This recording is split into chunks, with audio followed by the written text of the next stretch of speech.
secara feeling orang yang biasa lihat mobil tahu ini auranya enak, ini nggak enak. Jadi karena apa? Sebenarnya mobil second itu dia bisa bercerita sebenarnya.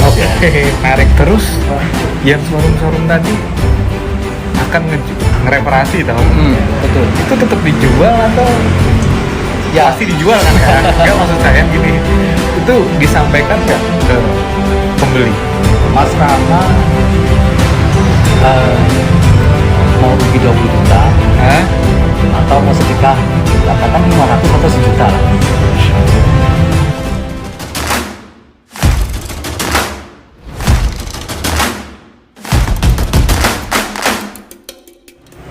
Oke, assalamualaikum warahmatullahi wabarakatuh. Kembali lagi dengan kita WR Channel. Hari ini kita khusus mau bahas mobil second. Di samping saya sudah ada pakar ya, saya boleh ngomong pakar ya Mas Harun ya? Mas. Siapa Mas? Saya Harun dari owner markas mobil bekas Sidoarjo. Oke, Mas Harun ini adalah ownernya markas mobil bekas di Sidoarjo. Mas Harun sudah berkecimpung di mobil second ini berapa tahun Mas? Totalnya 12 tahun. Nah, kurang lebih 12 tahun. Pastinya kita nggak salah untuk nyari expert di sini. Kita tanya-tanya mengenai gimana sih caranya untuk calon pembeli memilih atau mau nyari mobil second Mas Harun. Kita nanya-nanya seputar itu ya. Boleh ya? Boleh. Oke, kita lanjut untuk videonya. Tonton sampai habis ya. Deep within, here we go. But somehow I'm caught in the middle. Is this the end before we've even begun? Should I work against the flow? A drop in the ocean so endless. Reaching for our moments miles above. I just need one. Diving in to all this endless space. Nah, Mas Harun, WR Channel di sini pengen berbagi informasi sedikit mengenai mobil second. Nah, kita mau belajar nih sebenarnya sama Mas Harun. Anggap aja saya nih nyari mobil second. Itu hal utama apa sih yang harus saya lakukan itu? Oke. Jadi kalau kita ngomong mobil second, itu orang itu ada dua pilihan. Jadi pertama dia keinginan atau kebutuhan. Nah, sekarang saya balik tanya, Mas Rama ini cari mobil second karena kebutuhan atau keinginan? Oke, anggap aja saya nyarinya untuk kebutuhan. Nah, kebutuhan. Kalau kita ngomong kebutuhan, pasti sudah ada gambaran sih mobil seperti apa sih yang mau dicari. Dan budgetnya berapa? Itu yang terpenting. Oke, gini. Saya perjelas lagi, saya butuhnya mobil apa, harus nyiapin budgetnya berapa. Betul. Saya ngasih gambaran, kurang lebih anggap aja 100, maksimal 150 jutaan lah. Nah, 150 jutaan itu pilihannya juga banyak loh. Cari sedan, mobil keluarga, atau mobil niaga. Mobil keluarga. Jadi kalau 150 itu pilihannya luas Mas, kalau mobil keluarga. Sekarang berarti jenis MPV ya? Ya. Kayak sekarang Avanza ada, Mobilio ada, R3 ada, Innova pun bahkan ada kalau harga segitu. Tinggal cari tahun berapa lagi, mengerucut lagi. Jadi tahunnya juga diperhatikan ya? Iya. Saya yang bingung saya bertanya. Gini. Jadi kalau kita ngomong mobil bekas itu memang kompleks ya. Jadi ada mobil yang katakan tahun 2015 sama-sama 2015-nya nih. Ya. Sama-sama mereknya, tipenya juga sama, belum tentu kondisinya sama. Nah, ini bedanya sama mobil baru. Dan itu harganya beda? Harga beda, jadi ada kondisi, ada harga. Jadi nggak mesti tahun yang sama, harga sama, merek sama, harga sama. Betul. Beda kalau kita ngomong pasaran ya, kalau kita ngomong pasaran, pasaran beli, pasaran jual itu ada lagi nanti. Berarti beda sama kayak mobil baru ya kan? Beda. Mobil baru kan anggap aja produksinya tahun 2020. Itu kan sama lah ya. Paling selisih 1-2 juta. Ya. Tapi kalau second tuh beda. Beda. Kondisi yang mempengaruhi. Kondisi mobil. Ya. Oke. Nah, tipsnya biar kita itu nggak salah pilih Gimana tuh Mas? Ya saya sarankan sih di showroom, misalnya mau beli di showroom nih ya, ya cari showroom yang memang sudah terpercaya. Nah, mereka berarti ngasih jaminan, ngasih garansi, dan yang pasti juga tempatnya itu harus pasti, harus jelas ya Mas ya, jelas ya. Jadi jangan kita asal browsing terus nemu wah ini COD ya, ketemuan jalan. Habis gitu besok ada apa-apa kita minta pertanggungjawabannya juga susah. Oh, jadi gini, yang saya tangkap kan mobil second ya jual putus loh Mas? Ya, enggak, jadi gini, kalau misalnya tergantung angka di depan. Kalau misalnya kita jual putus, itu yang rugi saya rasa si pembeli.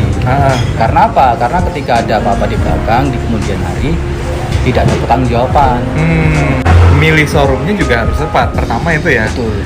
Terus yang kedua, kalau kita memang nggak beli di showroom, misalnya di perorangan, tapi kita seenggak-enggaknya tahu memang benar-benar alamatnya ini atas nama sendiri, itu kita juga nggak khawatir, dan akad di depan itu dijelaskan, Pak ini memang kondisi seperti yang Bapak ceritakan ya, seperti ini. Kalau kita awam nih ya, kita misalnya nanya, mobilnya pernah nabrak nggak sih Pak? Oh enggak Mas, tenang aja, saya beli dari baru. Kayaknya semua tuh ngomong kayak gitu nanti.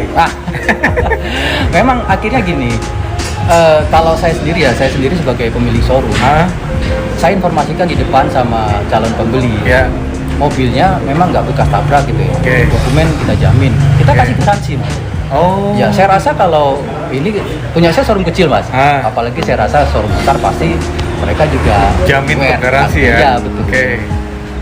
Terus gini, katakanlah ini kebutuhan budget pilihan sudah ada nih ya, tapi kan kadang kita sebagai pembeli itu khawatir ya mengenai kondisi mobil tadi. Kita nanya-nanya, ngegali ke showroom atau penjual, bilangnya mobil ini aman, kondisi aman, nggak pernah nabrak, terus histori servis aman. Nah, tapi kekhawatiran itu nggak bisa dipungkiri, pasti ada nih. Nah, kita ngeceknya seperti apa Mas? Nah gini, karena kan kita orang awam nih, betul. Apa kita harus membawa orang yang paham mobil atau gimana? Memang kalau kita nggak bisa percaya 100% misalnya sama pembelinya, kita ada rasa was-was gitu ya. Ya saran saya sih memang kalau nggak beli di memang showroom yang terpercaya. Yang ngasih waranti lah ya. Cari tester lah ya, cari tester, ngecek. Jadi bukan sekedar tester, kalau orang yang itu tester itu sekarang banyak kan, cuma tester itu yang manggil orang untuk ngecekin. Itu tester ya. Tapi biasanya terjadi gini Mas, yang terjadi itu cuman manggil tester, ternyata dia cuman teknisi, maksudnya cuman mekanik, tahu mesinnya aman ini, ternyata dari segi bodi, misalnya bekas tabrak gitu, itu belum paham, itu mempengaruhi harga jauh sekali loh Mas. Oh jadi bekas nabrak itu yang paling tinggi faktor mempengaruhi harga ya? Ya salah satunya, bukan paling tinggi tapi salah satunya itu. Jadi kalau saya rasa kalau misalnya memang cari mobil second itu memang harus ya istilahnya ngajak orang yang paham tentang mobil second. Kalau menurut saya mobil second itu punya aura tersendiri. Jadi sama-sama katakan ada satu tipe merek sama tahun yang sama tadi ya. Ada 5 mobil nih di deret ya. Terus secara feeling orang yang biasa lihat mobil tahu ini auranya enak. Ini nggak enak.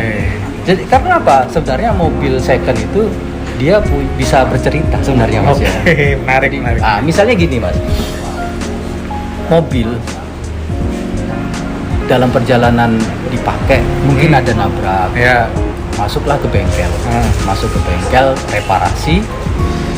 Secara kasat mata sih kelihatan mobil ini utuh, tapi sebenarnya kalau orang yang paham itu udah tahu ini cat ulang, terus ini bekas reparasi dan hasilnya jelek. Itu pasti udah kelihatan, nggak enak dilihat. Nah ngomong masalah reparasi nih, itu normal nggak sih kalau hanya sekedar, kan tadi kan nanya bekas nabrak nggak, kalau nabrak yang nggak parah gitu untuk mobil second itu masih normal ya? Ah, misalnya cuma lecet-lecet, tadi reparasi ngecat ulang, itu gimana? sebenarnya kalau kita mau bahas ini panjang aja. Iya. Kita ambil basicnya aja. Kalau misalnya kita Mas Rama nanya, nabrak nggak parah enggaknya ini kembali lagi parah enggak. Jadi kalau persepsi masing-masing. Nah, saya kasih contoh aja ya. Kalau misalnya depan, itu nabrak sampai tembus bullhead, support radiator. Itu berarti kan sudah kena grill, bumper hancur pasti, sampai kena dia penyangga bullhead tadi. Jadi penyangga yang di atasnya radiator. Radiator. Itu udah dikatakan parah. Terus yang showroom tadi akan ngereparasi tau? Betul. Itu tetap dijual atau Ya, pasti dijual kan ya? Enggak, maksud saya gini, itu disampaikan nggak ke pembeli? kalau itu kembali ke pribadi masing-masing ya. Pribadi yang showroomnya ya. Saya mau nyampaikan apa enggak ya? Betul. Saya nggak menjas, maksudnya mobil kayak gitu nggak layak. Nggak juga. Ada. Jadi gini, saya sampaikan di awal tadi, orang itu cari mobil misalnya berdasarkan kebutuhan dan budget. Ya. Misalnya ada orang memang dia butuh mobil itu cuma buat ngojol. Ya. Nah ini agak panjang kan kalau misalnya ngojol. Jadi dia punya budget, Mas, uangku 150. Aku cari tipe ini. Sebenarnya di pasaran tipe yang dia cari itu dengan budget itu nggak nemu. Tapi karena faktor X tadi, misalnya ada bekas repair, itu bisa dapat. Nah, menariknya di situ bisa dapat. Kalau Mas Rama nanya, kalau saya sendiri sebagai pribadi mau nggak jual mobil kayak gitu? Loh, kalau ada pembelinya saya nggak apa-apa. Cuman saya sampaikan di awal, Pak, ini reparasi. Mulai dari saya tunjukkan bagian-bagian yang bekas repairnya mana. Oh, jadi gini, sebenarnya mau nabrak mau enggak itu kan nanti tergantung sama harga. Tergantung harga sama yang mau beli. Kalau misalnya nih, mobil normal harga 160. Bekas nabrak, showroom jualnya 150. Ya. Terserah untuk pembeli. Ya. Ini kondisinya 150 kayak gini nih. Kalau mau naik dikit yang bagusan kayak gini. Harusnya kan seperti itu ya. Sekarang lagi rame di marketplace. Nah, caranya seperti apa kalau di marketplace? Sama, Mas. Jadi pertama kan kalau kita cari mobil itu kan pasti berdasarkan kebutuhan atau keinginan kita. Gitu. Browsing, nemu, ya tetap harga kan tetap jadi pertimbangan kan. Tetap jadi pertimbangan. Tapi kalau saya rasa sih kalau kita memang cari di marketplace, jangan hanya terpaku dari satu pengiklan. Ya harus. Ya, oh ya, sekarang kan gini, sampean ya, iklan satu itu banyak. Ternyata yang punya sampean sendiri. Iya. Nah, jadi tipsnya cari banyak gitu ya. Jadi memang kita kalau misalnya pembanding. Pembanding. Jadi kalau misalnya kayak tadi ya Mas Rama bilang satu penjual satu produk tapi iklannya kok banyak. Kan? Ya tinggal kita lihat kan misalnya perhatikan detail kendaraannya. Oh, ini sama ini sebenarnya satu penjual. Kita korek lagi informasi. Ya mungkin ada juga yang pakai saya aku bilang ini ya. Memang strategi mereka. Misalnya pemilik showroom iklan, anak buahnya juga iklan. Marketingnya ya ibaratnya ya. Oke. Jadi gini Mas, kalau aku bilang tadi kan kita jangan cukup hanya berpacu satu penjual atau satu unit. Cari beberapa pembanding. Jangan hanya sekedar kita lihat harga murah, kita datang terus kita nafsu nih. Nah, biasanya yang jadi masalah itu calon pembeli itu nafsu. Wah, ini kok murah. Akhirnya ujung-ujungnya kayak tadi. Ternyata mobil yang dia beli itu mohon maaf bekas nabrak atau memang tidak sesuai dengan yang diharapkan. Nah, masalahnya kalau misalnya mobil itu bekas nabrak, taunya itu kadang-kadang nggak hari itu juga kalau dia orang awam. Ketika dia bawa ke tempat ke bengkel atau memang orang yang paham tentang mobil bekas, orang lain baru ngasih tahu, loh mobilmu ini dulu bekas nabrak. Siapa bilang? Padahal dia beli second. Itu Mas. Jadi namanya mobil kita pakai. Tiap hari kita merasa nggak enak dihantui, rasanya dihantui kayak rasa hantui. Kok, aduh mobil ini bekas nabrak. Kita mikir tiap hari. Iya benar. Mikir. Akhirnya penyesalan ya. Betul. Selama memakai aku kena ya kalau sampai kasar aku kena tipu ibaratnya kan gitu ya. Berharap harga murah. Iya. Akhirnya gara-gara itu dia jual. Mas jual mobil, aku kasih tahu ya, jual mobil bekas tabrak. Itu pasti penawaran jauh dari mobil yang normal. Jadi misalnya aku nih salah beli, aku mau jual lagi. Betul. Itu sudah ngedrop. Jadi gini, sebagai gambaran ya misalnya. Tapi juga tergantung mereknya juga. Kalau semakin mewah mobil itu, spellingnya itu makin jauh, Mas. Misalnya Mas Rama beli mobil harga 150. Memang orang-orang jual rata-rata 160. Yeah. Dipikir Mas Rama udah murah sekali. Ternyata karena tahu mobil bekas nabrak, itu tadi perasaan menyesal dengan Mas Rama jual. Biasanya pasaran kalau orang jual mobil seperti itu katakan 145, 150 dagang mau. Tapi karena kondisinya seperti itu 120 bisa, Mas. jadi Maunya untung, tapi malah buntung. malah rugi ya. Nah, jadi sarannya kalau di marketplace tadi ya tetap juga cari pembanding, kemudian tester juga tetap ada kalau ada tester ya. Pengecekan juga tetap dilakukan ya. Walaupun harga tadi misalnya lebih murah dari showroom. Kecuali kalau memang tadi aku sampaikan kalau memang kita ini memang kebutuhan kita sebagai untuk apa ya, persewaan atau kita mau jual kayak gitu kan. Intinya kita bukan untuk kebutuhan dipakai keluarga lah ya. Misalnya mobil tadi buat kerja atau buat investasi kayak rent car gitu ya.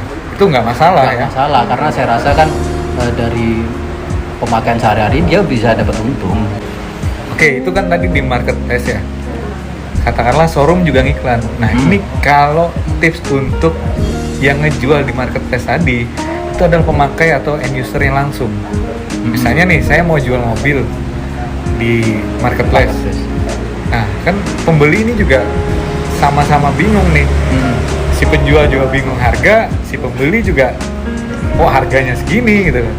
Nah, kalau tips untuk calon pembeli, kalau yang jual itu end user, padahal kan mobilnya belum direkondisi, belum dilakukan, belum di cleaning lah, intinya mobil tadi ada masalah Pak, di end user itu gimana?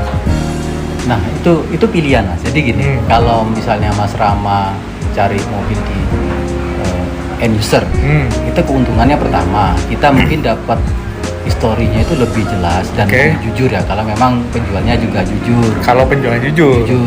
Kalau saran saya sih memang tipsnya itu kalau beli mobil second itu di end user langsung yang sabar. Maksudnya kita jangan buru-buru. Jadi intinya sih mau di marketplace atau end user atau showroom tadi adalah ada orang yang mengerti mobil. Kalau kita mau beli ya. Kemudian berharap si penjual tadi jujur ya dengan kondisi mobil yang mereka jual. Oke, Mas Harun udah cukup kayaknya untuk saya sebagai calon pembeli. Misalnya ada kesimpulan apa nih dari Mas Harun atau tips bagi calon pembeli yang mau beli mobil second? Yang pertama tadi ya, kalau cari mobil second sabar ya, teliti, terus sesuai memang kebutuhan kita apa. Beda kalau Sultan mah bebas kan. Kalau Sultan gitu. Ya ingin beli. Iya, bukan butuh. Ya. Tadi sabar, teliti. Kalau memang kita belum paham, ya carilah orang yang paham, kita ajak. Ya. Kita ajak ya, walaupun misalnya kita hanya bayar berapa, tapi nggak menyesal kemudian hari ya. Jadi kebutuhan, budget, sabar, sama bawa seorang tester tadi. Oke. Ini Mas, saya kasih tebakan ya. Oke. Mas Rama mau rugi 20 juta atau mau sedekah katakan 500 atau 1 juta lah. Sedekah 1 juta. Sedekah kan. Iya. Ibaratnya gini, Mas Rama punya kenalan orang yang ahli mobil nih Mas. Pengen cari mobil, Mas Rama gandeng di dia. Iya. Ayo kataku cekin mobil ini. Begitu deal, Mas Rama mobilnya Mas Rama lihat juga kalau dilihat Mas Rama ini memang sesuai dengan keinginan Mas Rama. Dan ketika kita tanya tesnya gimana Pak, bagus Mas, dari segi mesin, bodi nggak ada masalah. Ini mungkin kalau biasanya mereka jelaskan detail. Ini bagian ini pernah dicat. Memang biasanya merek-merek dari pemilik penjual mobil sih tahu itu memang bekas garansi atau seperti apa. Wajar lah kalau misalnya cuma ngecat-ngecat itu wajar. Mas Rama kasih tips lah kadang, Pak, susah, Ya. kita gitu ya. Tapi Mas Rama pulang puas. Mending saya sedekah 1 juta ya Mas Harun ya. Oke Mas Harun, ini kita sudah ngobrol panjang tadi. Mungkin next time boleh lagi kita silakan, tanya-tanya Mas Harun atau main-main ke showroomnya Boleh. Markas. Boleh. Markas mobil bekas. Markas mobil bekas di Sidoarjo. Sidoarjo ya. Tepatnya di mana Mas? Di perumahan Sidokarya Asri. Oke, nanti next lah ya kita main-main ke markas mobil bekas di Sidoarjo. Mas Harun, terima kasih banyak. Sukses untuk markas mobil bekasnya. Amin. Terus ini juga teman kita, mudah-mudahan sukses juga untuk kafenya. Oh iya, Apa namanya? Cigi Bigi. Bigi. Di Delta Sari. Delta Sari Sidoarjo. Tempatnya Kalau keren. Tempatnya sih di Delta Raya, Delta Sari Utara. Delta Sari Raya Utara, Nah, nomor 27. Oke, nah buat teman-teman yang di Sidoarjo mungkin boleh main ke sini. Keren lah tempatnya. Oke, terima kasih banyak ya channel. Kita ketemu lagi dengan video kita selanjutnya. Assalamualaikum warahmatullahi wabarakatuh. Waalaikumsalam warahmatullahi wabarakatuh.